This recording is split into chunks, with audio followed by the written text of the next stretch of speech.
Hello hello hello, अगर मेरी आप तक आवाज़ जा रही है तो आप मुझे लाइक और जो भी कमेंट हो कर सकते हैं। ठीक है, तो 1 सेकंड, वीडियो शुरू करने से पहले पेन कहीं रखा गया था। तो हेलो हेलो, आवाज़ अगर मेरी आप तक पहुंच रही है तो आप तुरंत कमेंट करें, तुरंत लाइक करें। ठीक है, जिन विद्यार्थियों ने, जिन बालक और बालिकाओं ने, जिन स्टूडेंट ने रेलवे की तैयारी करना शुरू की है, उन बच्चों के लिए एक बेहतर मौका AKYT परिवार आपको दे रहा है। आपके इस समय से लेकर के, शुरुआत से लेकर के आपकी सफलता पाने तक की तैयारी तक हम आपके साथ खड़े हैं। तो आज हम आपके एग्जाम के बारे में बात करेंगे। जो भी विद्यार्थी रेलवे की तैयारी कर रहे हैं उन बच्चों के लिए लेकर के आए हैं। एक क्लास आपको, एक आपके अंदर नई ऊर्जा, नई उमंग जगाएगी, क्योंकि आपके अंदर जो भी कमी हुई थी रेलवे की तैयारी को लेकर के, उन सब तमाम चीज़ों को लेकर के आज हम बात करेंगे। आपकी सैलरी क्या होगी, आपको कैसे कैसे एग्जाम देने हैं, एग्जाम हाल में कैसे देने हैं, यहाँ तमाम तरह की हम बात करेंगे। ठीक है, अब बात करेंगे हम आगे देख करके, एक एक करके। ठीक है, तो शुरू करते हैं हम यहाँ से। क्यों, क्या है कि जो रेलवे है सबसे ज़्यादा भारत एग्जाम देने वाली या फिर सबसे ज़्यादा नौकरी देने वाली एक संस्था है रेलवे ही, क्योंकि इसमें कई विभाग होते हैं। रेलवे क्या पूरे प्रदेश, पूरे राज्य, पूरे देश में फैली हुई है। तो यहाँ सबसे ज़्यादा क्या है, जॉब निकलती, सबसे ज़्यादा वैकेंसी निकलने की एक संस्था है।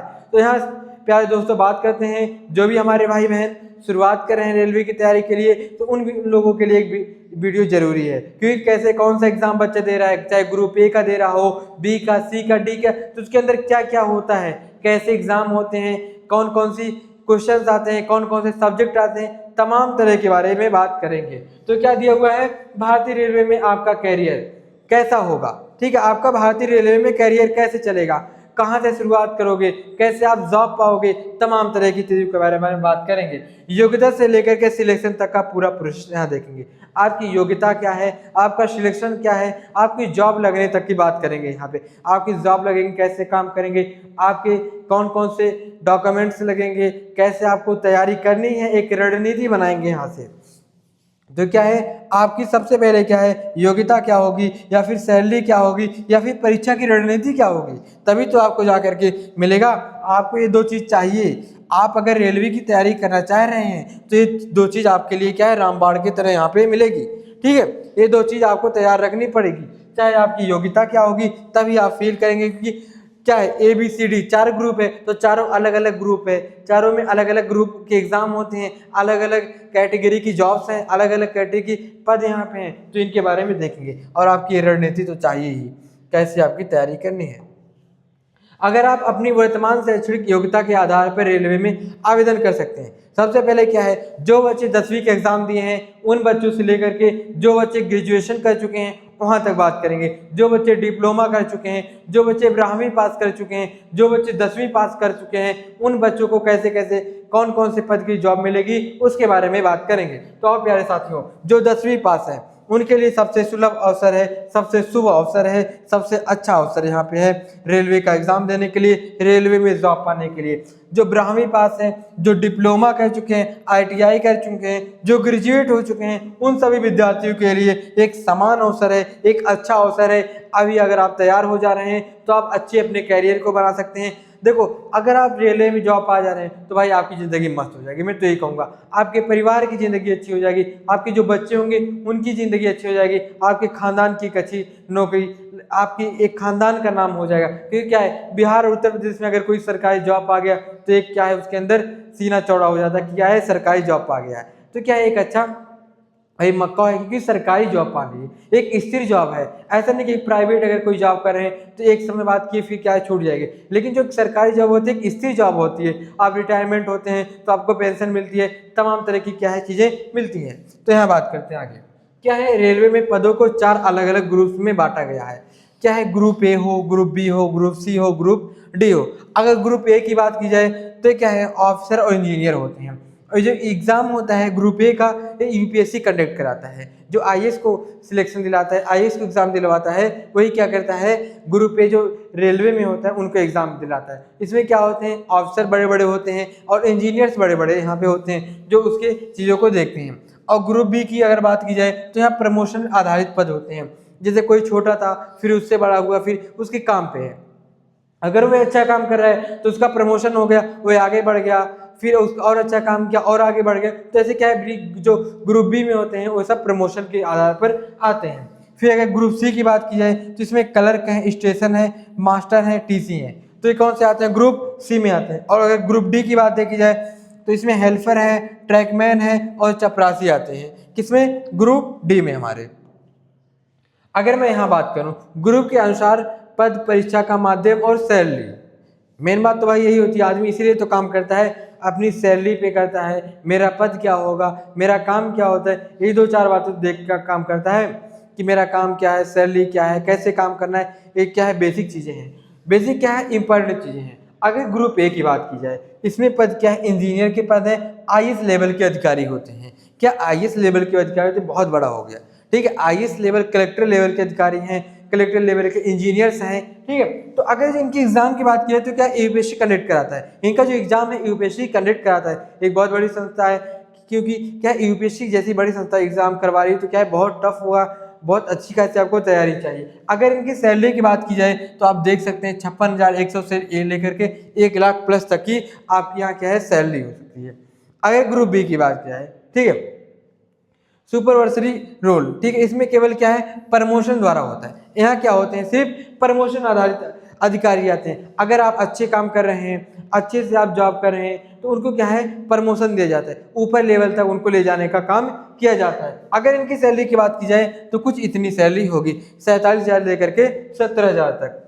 अगर ग्रुप सी की बात की जाए तो क्या है? स्टेशन मास्टर होंगे, टीसी हो गए, क्लर्क हो गए, ये सब आते हैं। इनका एग्जाम कौन कराता है? आरआरबी एग्जाम है, जो एक क्या है? रेलवे में होता है। रेलवे क्या करता है? ग्रुप सी और डी के एग्जाम को कलेक्ट कराता है। जैसे क्या है, यूपीएससी क्या करा रहा था? ग्रुप ए की एग्जाम कलेक्ट करा था, लेकिन जो ग्रुप सी और डी है उसको कौन करवा रहा है? आरआरबी एक संस्था है, जो क्या है? रेलवे की एग्जाम को कलेक्ट करवाता है।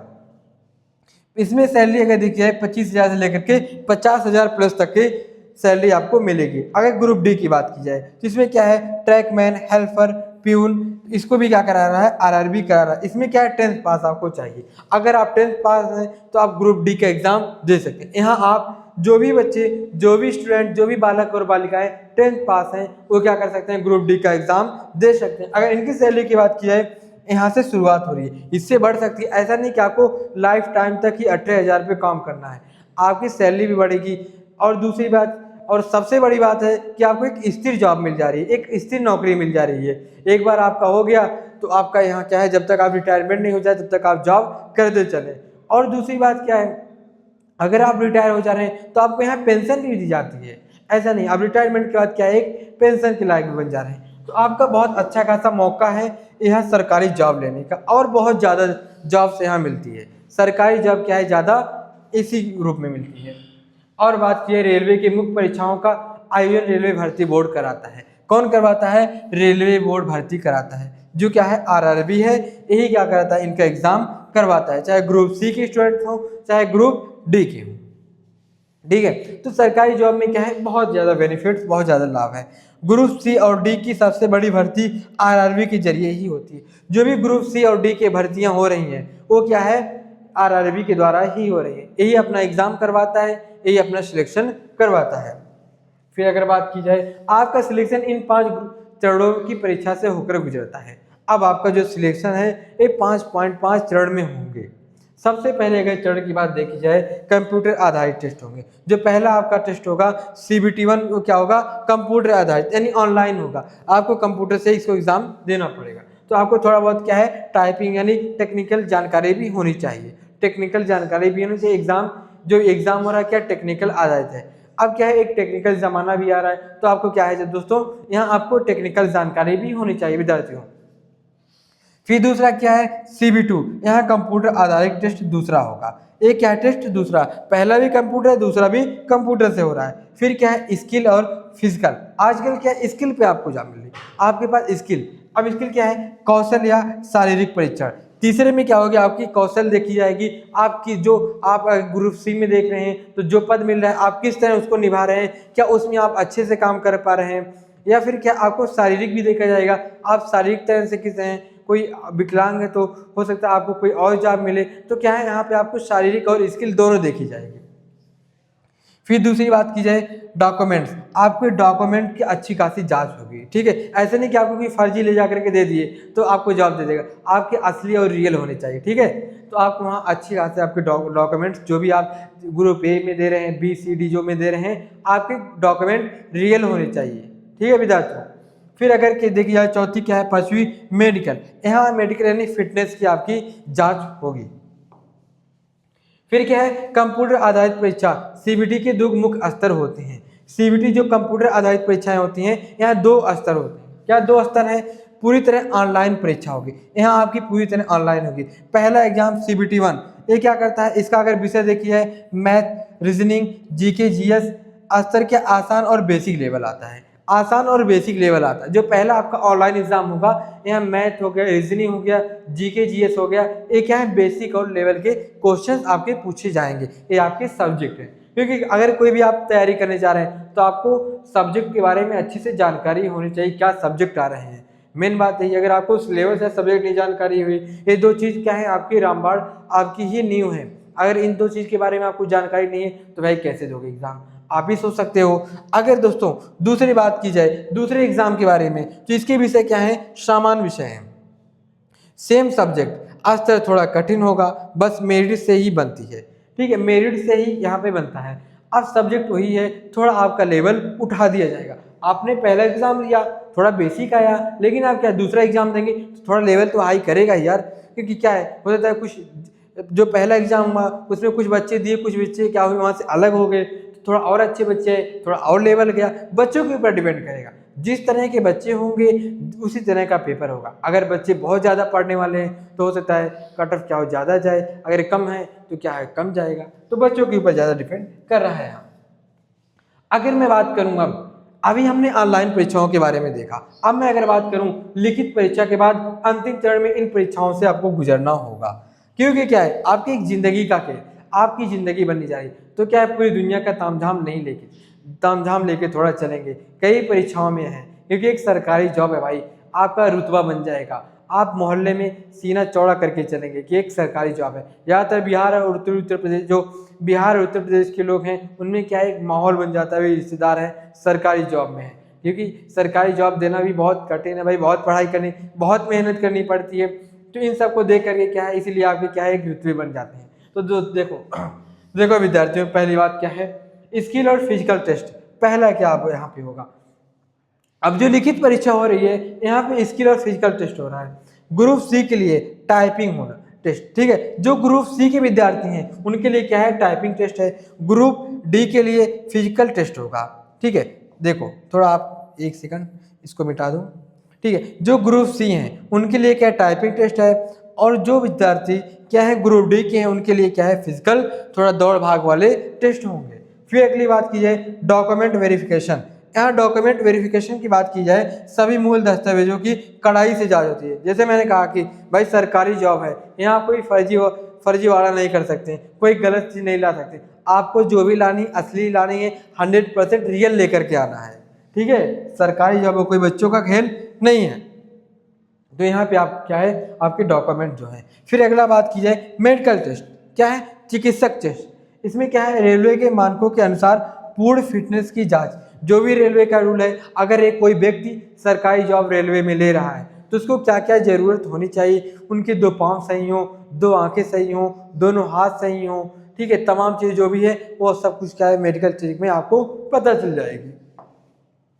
फिर मैं अगर बात करूं परीक्षा हाल में प्रवेश करने से पहले इन 3 कड़े नियमों का आप जान लें। क्योंकि हमने भी बहुत से एग्ज़ाम दिए हैं, हम भी बहुत एग्ज़ाम दिए हैं MCQ में, कंपटीशन के एग्ज़ाम में। तो मेन गलतियाँ क्या होती है मैं यहाँ बताऊँगा, ध्यान से सुनना। सबसे पहले क्या है, विद्यार्थी क्या करता है, वह जब एकदम लास्ट टाइम बचता है उस पर पहुँचता है। तो एक गलती आपको बिल्कुल नहीं करनी है। आपको टाइम से 1 घंटे पहले पहुंचना है। एग्जाम हॉल में 1 घंटे जहां पे आपका सेंटर गया है, एग्जाम से 1 घंटे पहले आपको एकदम अच्छे से सही सलामत वहां पहुंच जाना है, एकदम अच्छे से वहां पहुंच के खड़े रहना है। दूसरी बात, जब आप एग्जाम में हॉल में जाएं तो जो भी पेपर में रूल दिए हुए हैं कि आपको इस पेन से सॉल्व करने हैं, एक गलती करेंगे तो आपको हो सकता है आपकी कॉपी ना चेक हो, ऐसा भी कई एग्जाम में होते हैं। तो आपको सबसे पहले पेपर की जो भी नोटिस दी उसको पढ़ लेना है। दूसरी बात क्या है, आपको क्वेश्चन देख लेने हैं। 3 तरह से क्वेश्चन देखने, पहले तो जो देखने हैं क्वेश्चन इजी हैं, दूसरे क्या है जो मीडियम है, और तीसरे जो आपको नहीं आ रहे हैं। तो सबसे पहले क्या करना है, जो क्वेश्चन आपको नहीं आ रहे हैं उस पर आपको क्वेश्चन मार्क लगा देना है, ठीक है। दूसरी बात क्या है, जो क्वेश्चन आपको 100% आ रहे हैं उसको आप सबसे पहले कर लें। इसका करने का फायदा जानते हो क्या होगा, आपको एक कॉन्फिडेंट लेवल बढ़ जाएगा, आपके अंदर क्या है एक मानसिक जो तनाव होता है वो खत्म हो जाएगा, आपके अंदर क्या है एक शांति, आपका दिमाग शांत हो जाएगा, तो और बेहतर कर सकता है। बेहतर कैसे कर सकता है, जो 50% आ रहे थे वो आपको 70% तक सही कर सकता है। अब तीसरी बात क्या है, जो आपको एकदम नहीं आ रहे थे हो सकता है आपको ये भी आने लग जाए, क्योंकि आपने सबसे पहले क्या किया, जो आपको 100% आया था उसको सॉल्व किया, फिर जब 100% आपको सॉल्व किया तो आपके अंदर क्या है थोड़ी ऊर्जा आई, थोड़ी जब ऊर्जा आई तो क्या किया आपने 50% वाले को भी 70-80% तक सॉल्व कर दिया। जब इन सबको सॉल्व कर दिया, जो नहीं आ रहा था आपको समझ में आ गया उसको भी कर दिया। लेकिन ये सब करने से पहले आपको क्या करना है, एक जरूरी बात, क्वेश्चन को आपको अच्छे से पढ़ लेना है, क्वेश्चन को आपको अच्छे से पढ़ लेना है। जिस दिन आपने क्वेश्चन अच्छे से पढ़ना शुरू कर दिया, आपका 30-40% एग्जाम निकलने के चांस बढ़ जाते हैं। ऑब्जेक्टिव क्वेश्चंस आते हैं, लिमिट टाइम दिए होते हैं, नेगेटिव मार्किंग होती है, सब कुछ यहाँ पे ध्यान रखना है। तुक्का नहीं लगाना भाई, तुक्का लगाया तो नेगेटिव मार्किंग है, नंबर तुरंत काट देगा। परीक्षा के दौरान अधिकांश छात्र ये 3 गंभीर गलतियां करते हैं, जल्दबाजी में गलत उत्तर देना, घबराहट में आते हुए सवालों को गलत कर देना, मैंने अभी बात किया। फिर क्या है, खराब टाइम मैनेजमेंट, किसी एक कठिन सवाल पर अधिक समय बर्बाद कर देना। मैंने बताया कि जो आपको इजी है उनको सबसे पहले सॉल्व करना है, बिना पढ़े गेस करना, नेगेटिव मार्किंग के बावजूद तुक्का लगा देते हैं, जिससे क्या है उनका नेगेटिव मार्किंग हो जाता है, जानते हैं कि नेगेटिव मार्किंग है फिर भी तुक्का लगा देते हैं। अब मैं बात करूं पेपर सॉल्व करने की, ये 3 स्टेप रणनीति आपको सफलता दिलाएगी। पूरी कामना है कि आपको अगर ऐसे फॉलो कर लिए तो आपको सफलता दिलाएगी। देखो आपको एग्जाम में नहीं करना है, आपको एक प्रीवियस ईयर यानी एक सिंपल पेपर लेकर के, जो मैं इस क्लास में बता रहा हूँ, अगर इस रूटीन के हिसाब से आप पढ़ाई करें और पेपर सॉल्व करेंगे तो आपको 90% चांस है कि आपको अच्छे मार्क आ सकते हैं। ईमानदारी से आपने किया, सबसे पहले उन सवालों को करना है जो 100% आपको आ रहे हैं। फिर दूसरी बात क्या है, थोड़ा समय लेने के बाद उन सवालों करने हैं, सवालों को इसके बाद हल करें जो आपको 50 से 60% आ रहे हैं। फिर क्या है, स्टेप तीसरा, कठिन सवाल, बचे हुए सवालों को मुश्किल सवालों पर दिमाग लगाएं। अब क्या है, आप क्या करें, जो मुश्किल सवाल जो आपको नहीं आ रहे तो इन पे दिमाग लगाना है। फिर अगली बात की, सही रणनीति और निरंतर मेहनत रेलवे में पक्की नौकरी कुंजी दिलानी है। नौकरी की कुंजी क्या है, निरंतर मेहनत, एक सही शिक्षा की रणनीति, ठीक है। तो अगर आप मेहनत और सही स्ट्रेटेजी तैयारी करेंगे तो रेलवे में नौकरी जरूर मिलेगी, ठीक है। अगर आपको रेलवे में तैयारी करनी है तो आप जो इस चैनल पे आए हैं, इस चैनल पे आपकी तैयारी हो जाएगी। आपको तैयारी के साथ साथ notes, mind maps, test series जैसी तमाम चीज़ें आपको दी जाएगी। डेली क्लास होने के बाद डीपीपी दी जाएगी, हर एक चीज़ दी जाएगी जो आपके एग्ज़ाम के लिए बहुत ज़्यादा ज़रूरी है। तो फिर क्या है दोस्तों, विद्यार्थियों हम अगली क्लास में मिलते हैं, इसी के साथ विदाई लेते हैं। आखिरी में यही कहेंगे, आप मेहनत करें, कामयाब हों, फिर हम मुलाकात करते हैं। हो सकता है आपकी कामयाबी हम इसी स्टेज के माध्यम से आपके बताएं, ठीक है। चलो फिर मिलते हैं किसी और क्लास में।